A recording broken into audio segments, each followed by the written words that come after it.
وہ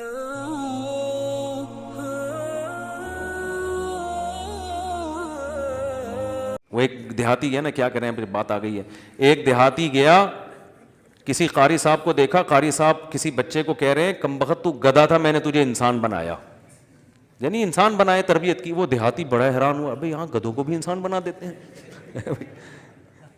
وہ بیچارہ اس کو نہیں پتا تھے شہری زبان کے محاورے، تو وہ اپنا گدھا لے کر آیا، قاری صاحب اس کو بھی انسان بنا دو، قاری صاحب اس کو بھی۔ اب قاری صاحب کو مذاق سوجا، انہوں نے کہا یہ تو بہت ہی بیوقوف ہے۔ قاری صاحب نے کہا ٹھیک ہے چھوڑ جاؤ، مسالہ لگانا پڑے گا، انسان بن جائے گا۔ اب وہ 3-4 دن کے بعد آیا، قاری صاحب میرا گدھا انسان بن گیا۔ اس نے کہا وہ مسالہ زیادہ لگ گیا تھا، وہ نارمل انسان نہیں اعلیٰ درجے کا انسان بن گیا، اور وہ جونپور کا قاضی بن گیا، جج بن گیا ہے۔ چھوٹا نہیں ہوتا نا جج، تو بہت بڑا عہدہ ہوتا ہے۔ اب وہ جو جونپور کا جج ہے نا، وہ تیرا کیا ہے، وہ تیرا بیٹا ہے، جو سوری تیرا گدھا ہے، جو ہے نا، میں نے جونپور کا جج بنا دیا اس کو۔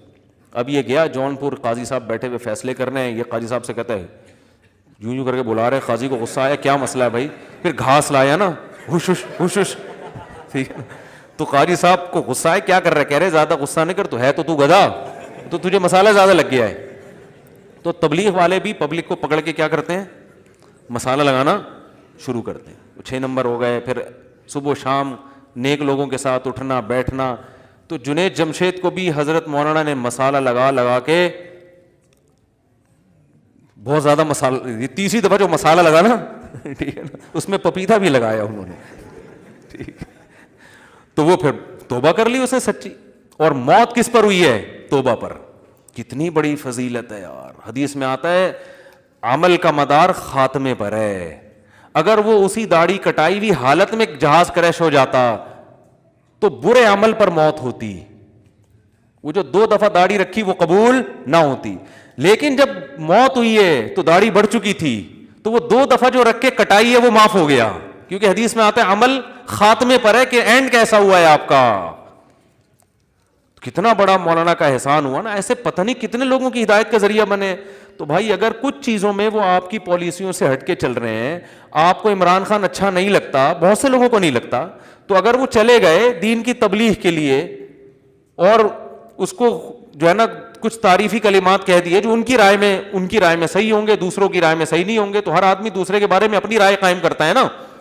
تو آپ کہہ دو بھائی، زیادہ زیادہ یہ کہہ دو مولانا نے یہ اچھا نہیں کیا، عمران خان کو تو ہم پسند نہیں کرتے، خام خواہ میں جا کے اس کی تعریفیں کر دی، بس اتنا کافی ہے، اتنا اعتراض بولو بھائی کافی ہے کہ یار یہ مولانا کا مجھے ادا اچھی نہیں لگی۔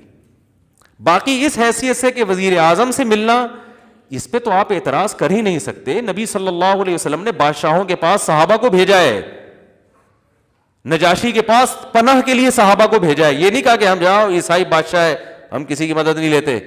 عبداللہ بن مسعود جیسے صحابی نجاشی کے پاس گئے ہیں پناہ لینے کے لیے، اور پھر اس کو محبت سے تبلیغ بھی کی ہے۔ حضرت جعفر طیار نے قرآن کی آیتیں پڑھی، مسلمان ہو گیا وہ۔ اگر وہ یہ کہتے نجاشی کون ہے، وہ تو عیسائی بادشاہ، ہم تھوڑی جائیں گے کسی کے پاس۔ ہرقل کے پاس خط بھیجا، سفیر گئے ہیں۔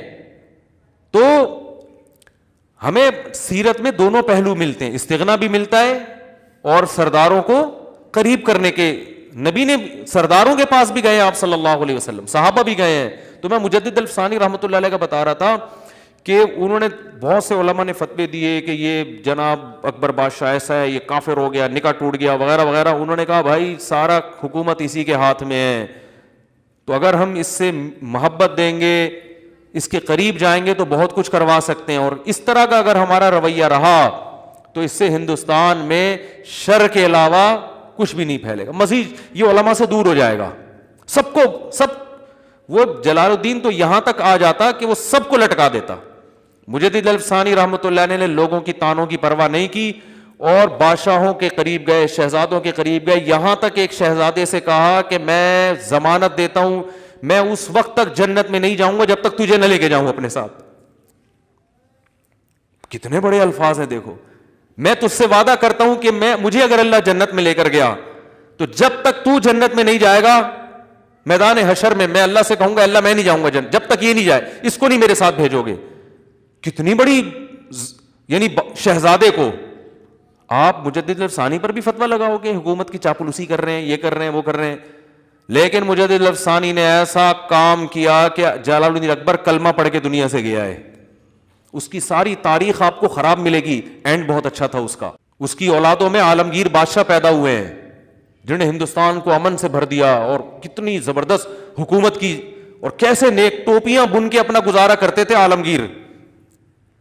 ٹوپیاں بیت المال سے تنخواہ نہیں لیتے تھے, ٹوپیاں بنا. بادشاہ ہندوستان کا, جس میں برما بھی آتا تھا, جس میں بنگلہ دیش بھی, اتنی بڑی سلطنت جس کو انگریز سونے کی چڑیا کہتا ہے, اور اس کا بادشاہ کیا کر رہا ہے؟ ٹوپیاں بن کے. تو یہ مجدد الافسانی کی محنت تھی. تو میرے بھائی, جو علماء حکمرانوں کے پاس جا رہے ہیں ان کو سمجھانے, اپنے دنیاوی مفاد کے لیے نہیں, ان علماء کی قدر کرو کہ جو فرض کفایہ ہے وہ یہ ادا کر رہے ہیں, اور قوم کی ملامت بھی لے رہے ہیں.